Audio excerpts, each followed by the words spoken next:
we needed a deeper experience is what we were looking for, ultimately. And so we just started kind of evaluating different ideas. What are we missing, and what do we not have? What would be utilized by a lot, right? So where you have a little bit of money, how can we maximize what we're doing with that? Diving into the recovery aspects was a critical piece, right, to athletic development. I mean, most of everything that is ever really done is focused on the training aspects, the preparation, whether that's in the weight room, whether it's on the field, right? Training outside of any of those pieces is all on the forefront of that. But then the biggest thing out of it is how are we recovering, right? If you want to get stronger or more powerful or be able to optimize your play, you've got to be recovered. There has to be a level of recovery in order to optimize all that. So we take a look at it and say, hey, you know what? These devices, once we pass, nutrition and sleep as two key recovery items, are the next level of recovery. So the quality research that's out there, shows some of the benefits that can be related to them as compared to an active recovery, but it puts no workload on our athlete. They can sit in the chairs and relax for 30 minutes and see similar as if they were in an active recovery, similar benefits. We use it a lot while we're at film, and normally our film's after practice, especially before a big game day, so it really helps if you're feeling sore after practice to get your legs or your hips or arms ready, just because we have all those resources here.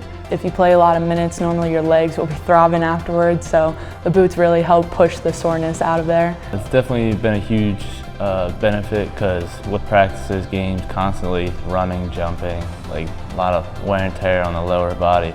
So coming in here whenever we need to really allows the body to recover. It shows that they really care about the athletes here, because a lot of schools don't have nearly anything like this. So to come to a place like this where they really take care of athletes' health and their body was a huge thing for me.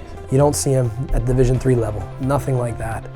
Division I would rival majority of Division Is. I mean, we've gone on, we've Googled, we've looked at Alabama, some of these other big like SEC schools, ACC schools, and it's comparable, right? Some are even better in terms of space and having that dedicated room for it. I mean, it's been phenomenal.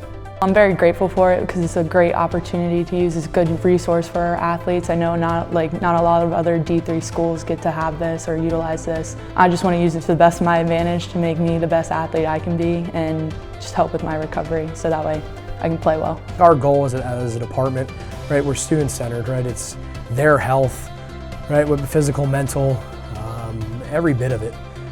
Is our priority one. For them to I guess, see it and feel it and have that pride, I mean, that's what it's all about, because what do they do now? Hey, we're invested in them, right? They invest deeper in us.